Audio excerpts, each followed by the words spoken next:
You all in my lane, you ain't overlooked, so get out the way. I gave you the book, I gave you the game. The boy gotta cook, the boy got a flame, Serving in the kitchen like a Mignon. Plenty pitching, whipping different flavors like a Bistro. Kick it, dip it, flip it, keep it hunting like a C-note. Switch and keep it pimping every single place that he go. I got it. Lathan got the flame, Lathan got the flame.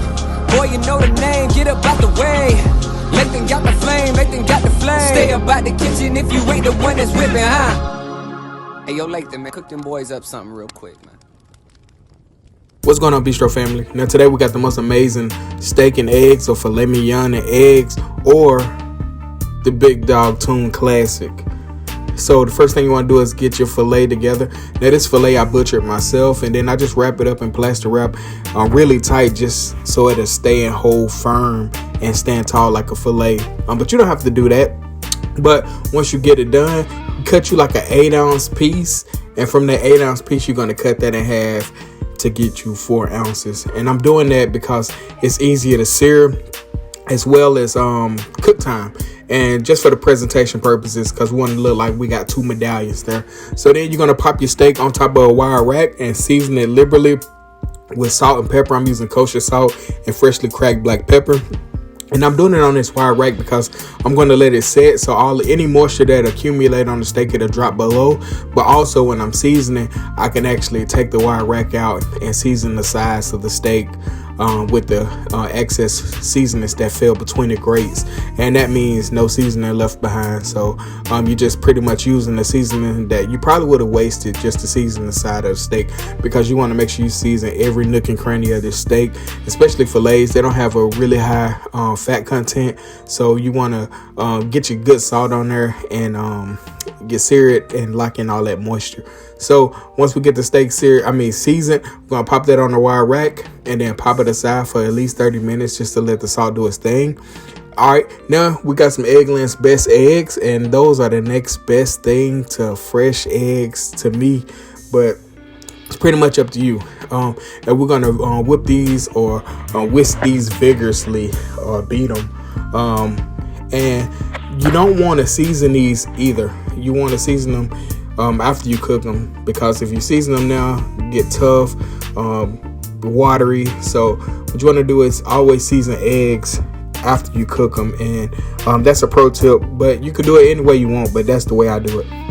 All right, once you get these eggs whisked really good, pop them aside, let them hang out, and then you see our rosemary, our thyme, our butter, and our garlic, and that is unsalted sweet cream butter, and that's what we're going to baste the steak with. Then we're going on with some grapeseed oil, and then from the grapeseed oil we're going to begin to sear our steaks. And you can cook these to any temperature you want. I cook these guys medium, so you will learn that feel technique. I really can't give you that, so the best thing to do is grab a thermometer, but for me, I'm doing a good hard sear on each side, and once I get that good hard sear, I'm flipping it, and you see that good crust that we was able to develop, and I let them go for like 2.5 minutes on each side. And once I get this side going, I'm gonna let that go for about 2 minutes as well. And after those 2 minutes, I'm going to begin to add my aromatics and begin to baste this thing. This video was requested by Big Dawg Toon. Shout out to him, my cousin. It's actually my dad's twin son. So shout out to him, man, my first cousin. He asked for this video months ago, and I'm just not getting around to it. But there you have it, man. So you see I'm basting the steak just to through osmosis get that steak infused with the garlic and the thyme and the rosemary, and also that good butter. So we're just basting it just to infuse those flavors into the steak. All right, once you done, let that steak rest, and during the resting process you got time to cook these eggs. So I went on with a teaspoon and a half of butter, and that's the same sweet cream unsalted butter. And then the biggest tool for cooking eggs is a wooden spoon and going low and slow. So these eggs are going low and slow. You want these curds to kind of develop like custard almost. So the eggs are going to begin to get really thick, and you're going to see them developing the curds really like little curds.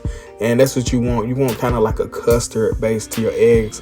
I like a soft scramble. I don't like a hard scramble. And also, you don't want to have any brown eggs. So cooking them really light and gentle will give you some really good, delicious eggs. So going low and slow, and make sure you just continue to stir with that spoon. And yeah, man, these will be the best eggs ever. Once you get to this point here, go ahead and remove them from the heat. Now, if you like them really kind of runny, you could have removed them a little earlier. But at this point, to carry over, finish cooking them. Then I'm going on with some cheese. And then, like I said, I'm seasoning them with salt and pepper. And those eggs are really good and delicious. They're not overcooked. They're beautiful. So go ahead and season it at this point. They're done. So you can go ahead and season it, but don't season them before this point, or you're gonna have really like runny and hard eggs. All right, once we get this part done, we are ready to plate it up. So we're going on with our eggs. Look how those eggs just flowing. Beautiful eggs. And if you don't like cheese, you can omit the cheese as well. Then we're going on with our filet. I just cut one of them up so you can see that beautiful medium temperature. And there you have it, man. The most amazing filet and eggs, or steak and eggs from the Bistro. Then I'm going on with some parsley for the color. But man, there you have it, man. The Toon Dawg classic, the big Toon Dawg classic, man, from the Bistro.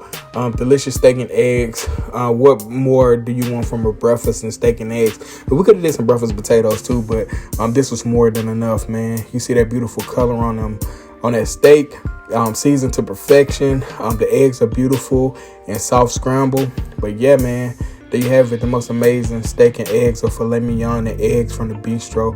You could do T-bone if you want, ribeye if you want, but it's nothing more pleasant and lovely than a nice filet. But yeah, there you have it, man, the most amazing steak and eggs from the Bistro. Like, comment, share, subscribe. Steak and eggs. I'm out.